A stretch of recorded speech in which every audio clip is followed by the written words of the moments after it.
प्रिय छात्रों, मैं गोविंद सर आज एक नया टॉपिक लेके आप लोगों के सामने आए हैं। छंद। बहुत से लोग जो कमेंट भी करके कह रहे थे कि सर आप छंद पे कोई वीडियो बनाइए, छंद पे कोई वीडियो बनाइए। तो आज आइए हम छंद को समझते हैं कि छंद क्या है, छंद के प्रवर्तक कौन हैं, छंद के अंग क्या हैं। इन सब बातों पे हम चर्चा करते हैं। आइए पहले जानते हैं कि छंद क्या है। तो छंद के संदर्भ में महर्षि पाणिनि लिखते हैं कि छंदो पादो तु वेदस्य, अर्थात छंद वेद के पैर या चरण होते हैं। लेकिन छंद की परिभाषा क्या बनती है? तो छोटी छोटी सार्थक ध्वनि समूह को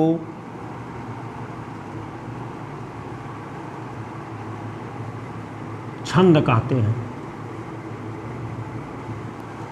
छोटी छोटी सार्थक ध्वनियों के समूह को क्या कहते हैं? छंद कहते हैं। आइए फिर देखते हैं कि छंद के प्रवर्तक आचार्य कौन हैं। तो छंद के प्रवर्तक कौन हैं? प्रवर्तक आचार्य पिंगल। जिस प्रकार से रस संप्रदाय के प्रवर्तक आचार्य भरत, अलंकार संप्रदाय के प्रवर्तक आचार्य भामह, उसी प्रकार रस संप्रदाय के प्रवर्तक कौन हैं? आचार्य पिंगल। अब आचार्य पिंगल एक ग्रंथ लिखते हैं जिसका नाम है छंद शास्त्र। क्या है? छंद शास्त्र, जिसे हम पिंगल शास्त्र भी कहते हैं। तो आचार्य पिंगल का ग्रंथ क्या है? छंद शास्त्र। ध्यान दीजिएगा, बहुत ही प्रश्न पूछता है कि छंद सूत्र या छंद शास्त्र किसने लिखा? तो आचार्य पिंगल लिखे। तो इतनी चीजें आप समझ गए कि छंद को वेद का पैर या चरण कहा जाता है। छंद की परिभाषा कोई पूछे तो बता दीजिएगा। छोटी छोटी सार्थक ध्वनि समूहों को क्या कहते हैं? छंद कहते हैं। छंद के प्रवर्तक आचार्य कौन है? तो छंद के प्रवर्तक आचार्य पिंगल हैं। इनका ग्रंथ क्या है? तो इनका ग्रंथ है छंद शास्त्र या छंद सूत्र। आइए अब आगे देखते हैं छंद के अंग क्या होते हैं। तो छंद के अंगों में छंद के अंग पहला आएगा यति।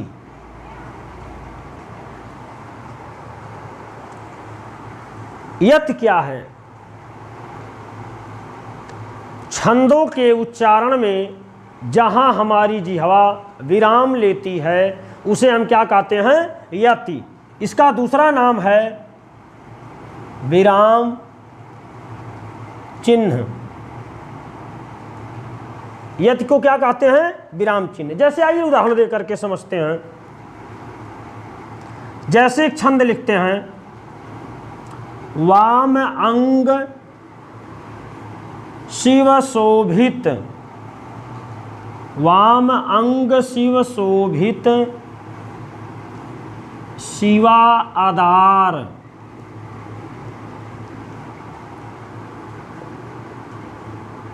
शरद सुवारिद मेजन तड़ित विहार। वाम अंग शिव शोभित फिर हम यहाँ पे एक अल्प विराम का चिन्ह लगाते हैं, तो इसी को हम क्या कहते हैं? यति कहते हैं। फिर आगे ये यति है, फिर शरद सुवारिद में जनु, फिर हम चिन्ह लगाए हैं। तो जहाँ पर छंदों को लिखने में जहाँ पर हम विराम चिन्ह का प्रयोग करते हैं उसे क्या कहते हैं? यति कहते हैं। अब आइए दूसरा देखते हैं। दूसरा क्या है? तो दूसरा है गति। छंदों के लयात्मक प्रवाह को, छंद के बोलने में जो हमारा लय होता है या जो प्रवाह होता है उसे हम क्या कहते हैं? गति कहते हैं। लयात्मक, छंदों के लयात्मक प्रवाह को क्या कहते हैं? गति कहते हैं। आइए छंद का अगला अंग अब देखते हैं। यति हो गया, गति हो गया, अब है लघु। छंद का अगला अंग क्या है? लघु।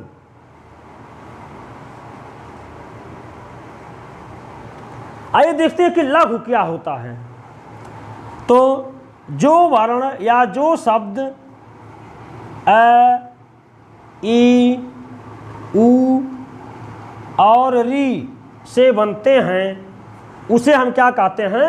लघु कहते हैं। जैसे स, य, न, किन, लघु, ऋतु। देखिए ये स है, यहाँ अ है अंत में, तो कितनी मात्रा हो जाएगी? एक। यह एक, न पे एक, क्योंकि ये स, य और न किससे बना है? अ से। किन, यहाँ क्या है? ई, तो लघु। लघु, यहाँ भी छोटा ऊ है तो क्या हो जाएगा? लघु। री है, लघु, यहाँ छोटा ऊ है त पे तो क्या हो जाएगा? लघु। तो जो वर्ण या जो शब्द अ, ई, उ और री से बनते हैं उन्हें हम क्या कहते हैं? लघु कहते हैं। अब आइए देखते हैं कि गुरु क्या है। गुरु, आ, ई, उ, ए, ओ और औ से बने शब्द क्या होते हैं? गुरु होते हैं। जैसे काल, अब यहाँ काल में देखिए यहाँ आ है तो क्या हो जाएगा? गुरु। यश बना देते हैं, उसे हम गुरु कहते हैं। ल पे अ है तो क्या हो जाएगा? लघु। जैसे कीमत, यहाँ बड़ी है तो क्या हो जाएगा? गुरु, यहाँ लघु। लघु। फिर जैसे कूल, कूल, तो यहाँ बड़ा ऊ है। अब जैसे है एड़ी, ध्यान दीजिएगा, तो ए में क्या हो जाएगा? गुरु। और अण पे बड़ी ई है तो क्या हो जाएगा? यहाँ भी गुरु। फिर जैसे कोयल, यहाँ क्या हो जाएगा? लघु, गुरु, लघु, लघु। जैसे औरत, अब यहाँ गुरु ए। तो यदि कोई पूछे कि गुरु क्या होते हैं तो बताइएगा कि वे शब्द जो आ, ई, उ, ए, और ओ औ से बनते हैं क्या कहलाते हैं? गुरु कहलाते हैं। अब इसमें और भी कुछ पहचान है, आइए देखते हैं क्या है।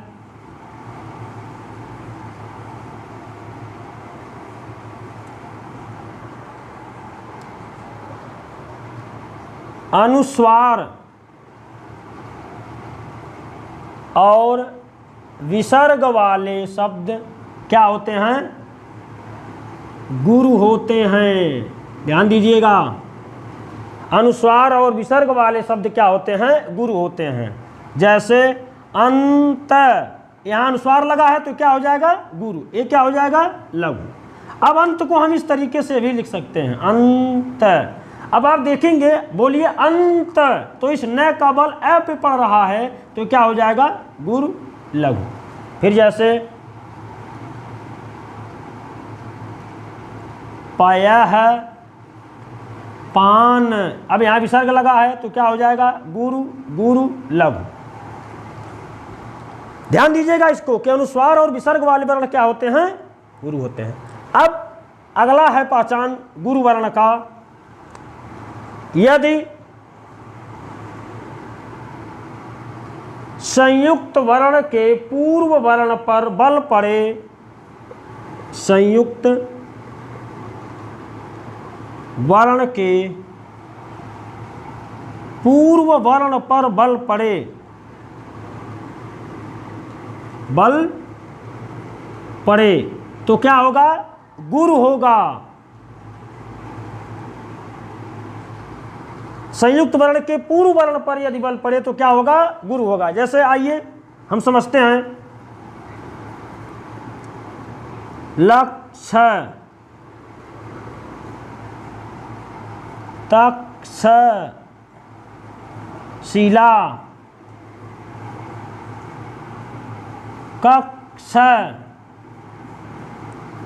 ध्यान दीजिएगा, ये यहां संयुक्त वर्ण है, स, स, च और छ।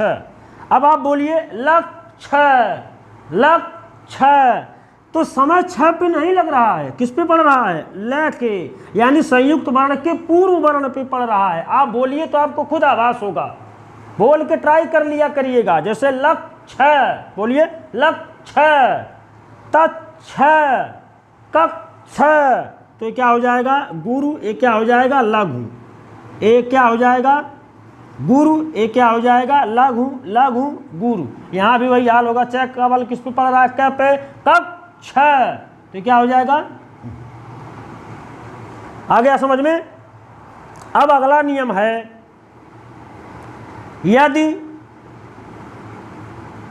संयुक्त वर्ण के पूर्व वर्ण पर बल न पड़े। ध्यान दीजिएगा, एक बार तो बल पड़ता है, फिर कुछ शब्द ऐसे होते हैं जो बल नहीं पड़ते हैं। संयुक्त वर्ण के पूर्व वर्ण पर यदि बल न पड़े तो क्या होगा? तब लघु होगा। जैसे कन्हैया, तुम्हारा।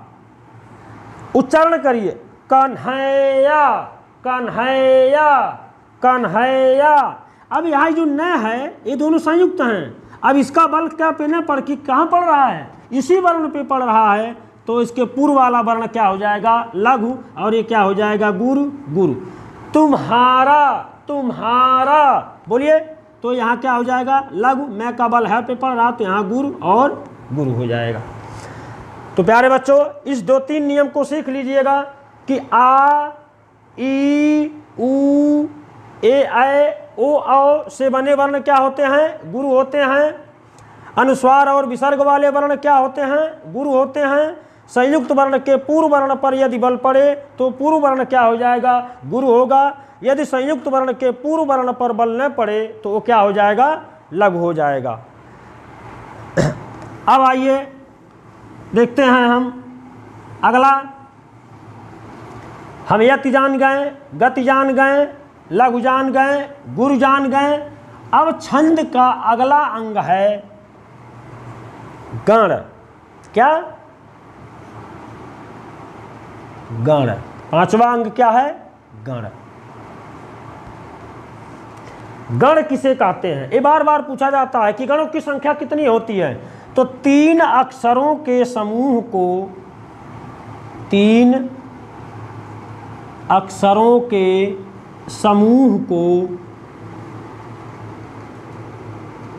क्या कहते हैं? गण। इसे त्रिक भी कहते हैं, त्रिक या गण कहते हैं। अब पूछता है कि गणों की संख्या कितनी है। तो गणों की कुल संख्या कितनी होती है? 8। कितनी होती है? 8।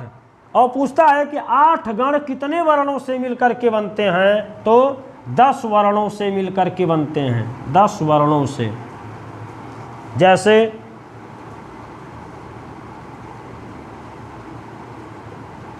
यमाता, राज, भान, सलगा, ये 10 वर्ण हैं। 1 2 3 4 5 6 7 8 9 10। अब आइए इस पे हम मात्रा चढ़ा देते हैं। एक का मतलब लघु, यश टाइप जो बनाते हैं इसका अर्थ होता है गुरु, गुरु, गुरु, लघु, गुरु, लघु, लघु, लघु, गुरु।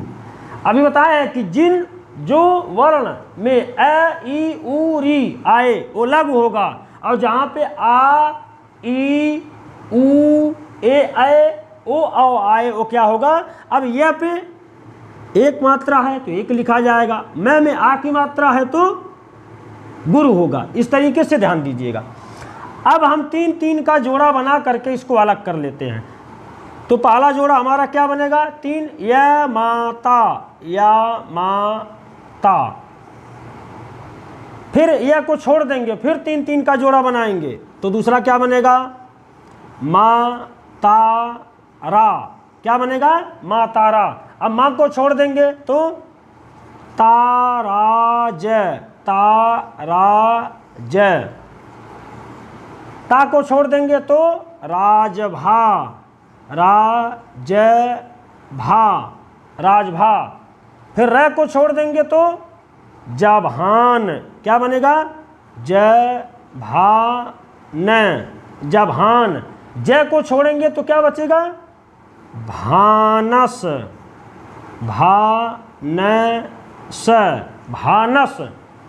अब भय को छोड़ देंगे तो नसल। 7वां क्या होगा, न स ल।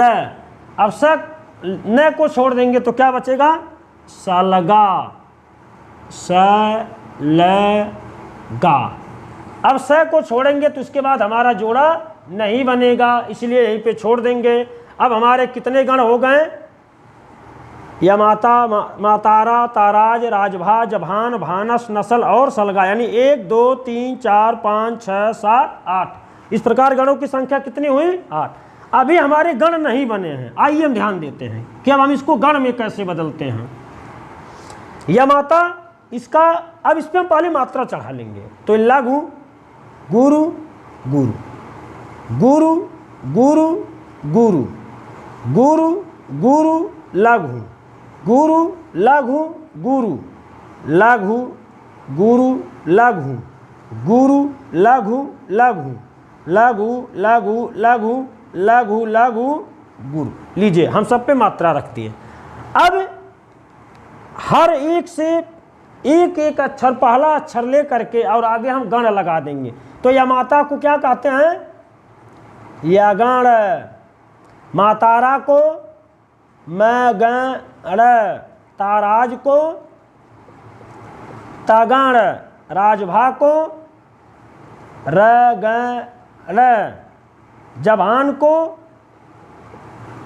जगण, भानस को भागण, नसल को नगण, नगण, और सलगा को क्या कहते हैं, सगण।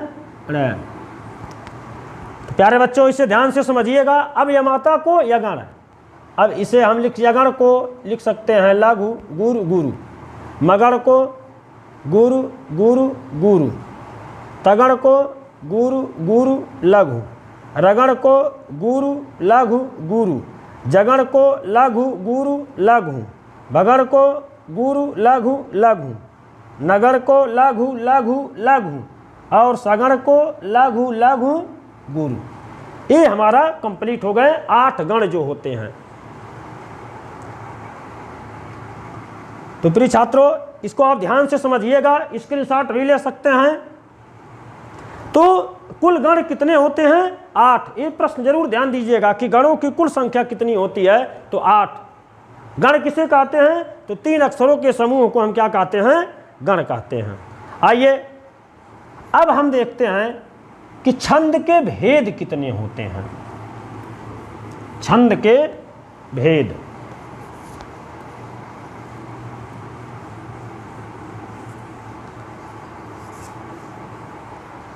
छंद के भेद, छंद के भेद। तो भैया छंद के कुछ लोग 3 चिल्लाते हैं, लेकिन छंद के 2 ही भेद होते हैं, मात्रिक छंद और वर्णिक छंद। तो छंद के कितने भेद होते हैं? 2, मात्रिक और वर्णिक। मात्रिक छंद क्या है? जिन छंदों में मात्राओं की गणना होती है उसे मात्रिक छंद, और जिन छंदों में वर्णों की गणना होती है उसे वर्णिक छंद कहते हैं। अब आइए देखते हैं कि मात्रिक छंद में कितने छंद आते हैं। तो मात्रिक छंद में हमारे 3 छंद आते हैं। पहला है सममात्रिक, दूसरा अर्धसम मात्रिक, और तीसरा विषम मात्रिक। विषम मात्रिक। सममात्रिक क्या होते हैं कि इसमें वे छंद आते हैं जिसके प्रत्येक चरण में समान मात्राएं होती हैं। अर्धसम मात्रिक क्या होते हैं कि जिनके 2 चरणों की मात्राएं समान और 2 चरणों की मात्राएं समान होती हैं।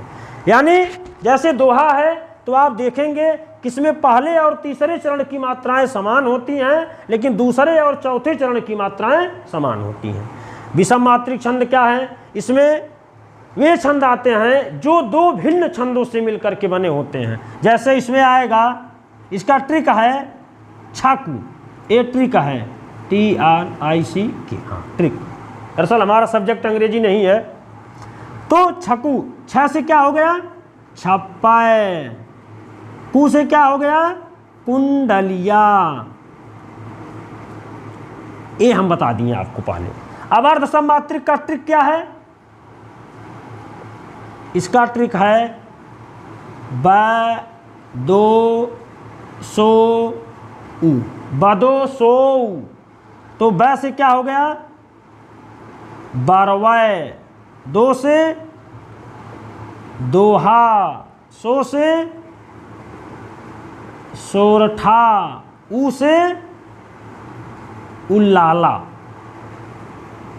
ये 4 छंद क्या हैं? अर्धसम मात्रिक छंद। अब आपके सममात्रिक छंद क्या होते हैं? जैसे रोला, फिर आपका गीतिका, फिर आपका हरि गीतिका, हरि गीतिका, फिर आपका आल्हा, फिर आपका चौपाई, फिर आपका सखी छंद। इतने छंद किसमें आते हैं? सममात्रिक में। तो सममात्रिक में क्या आएंगे? रोला, गीतिका, हरि गीतिका, आल्हा, चौपाई, सखी। मात्रा देख लेते हैं।